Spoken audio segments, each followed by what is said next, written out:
गहलोत कार्यकाल कैसा पूरा है? मैं तो अचंभा हुआ, अभी 3 घंटे पहले पढ़ा कि 3 जिले और बना दिए। अरे कैसे बना सकते हो?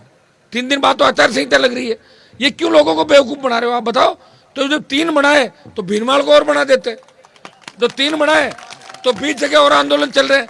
20 बनाते तो घोषणा ही तो करनी थी। घोषणा में तो मोदी जी ने इतनी कर दी, 15 लाख रुपए खाते में आएंगे, हर घर में ये होगा वो होगा। हो गया क्या? अब मुझे बताओ, पहले कांग्रेस पार्टी की जब सरकारें थी तब मोदी स्वयंवर थोड़े हो रहा राजस्थान के अंदर। ये बताओ, बारात तो है, दूल्हा कौन है तुम्हारा? तोरण कौन मारेगा? एक आदमी तो बताओ दूल्हा कौन है राजस्थान में? बीजेपी का तो दूल्हा ही नहीं है। और कांग्रेस एक भाग रहा है, एक पीछे खींच रहा है। एक रिपीट करूंगा, दूसरा रस्सा डाल के बैठा है कि करने नहीं दूंगा, मैं बनूंगा, तीसरा बनूंगा, इसी में लगे रह गए। मुख्यमंत्री कैसे बने? और डाल दिया मैंने हाथ पे। उनका काम ही यही है, हाथ पे वोट डालना, फूल पे वोट डालना, टोल देना और थाने में अपनी बेइज्जती कराना, अपना अपमान कराना। थानेदार का डंडा मारो को भाग यहाँ से, और बेइज्जती भी अपनी जलालत भी करवाते हैं। तो आपको सोच समझ के ये निर्णय करना है। मैं तो लड़ ही सकता हूँ, आपको रास्ता दिखा सकता हूँ।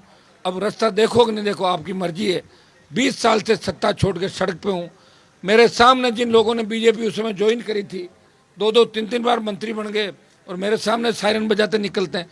अगर मेरी सोच उनकी तरह होती तो मैं हाथ पैर जोड़ के मैं ही मंत्री बन जाता, पार्टी का विलय करके दिल्ली में कैबिनेट मंत्री, यहाँ 15-20 सीट ले लेता बीजेपी से।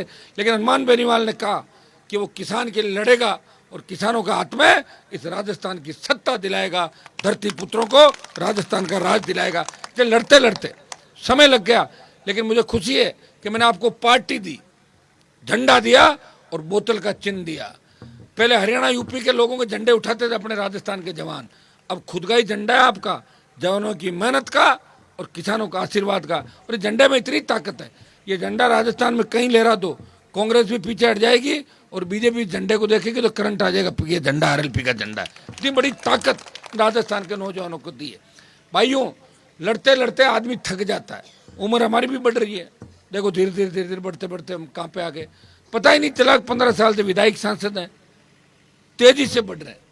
लोगों ने सत्ता का सुख भोगा, मौज कर रहे हैं, लोग भूल जाते हैं।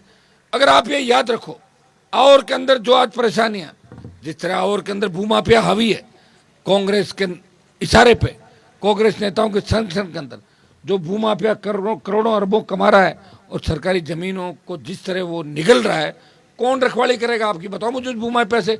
बीजेपी मौन है, बीजेपी 20 आदमियों को ज्ञापन नहीं दे सकती। राजस्थान में बीजेपी ने एक आंदोलन नहीं किया। अब देखिए, भारतीय जनता पार्टी के रथ निकले अलग अलग, जिस तरह महाभारत में निकलते थे, अलग अलग रथों पर योद्धा होते थे। रथ में कितने योद्धा हैं? कोई दिल्ली से आ रहा है, कोई हिमाचल से आ रहा है, अरे कोई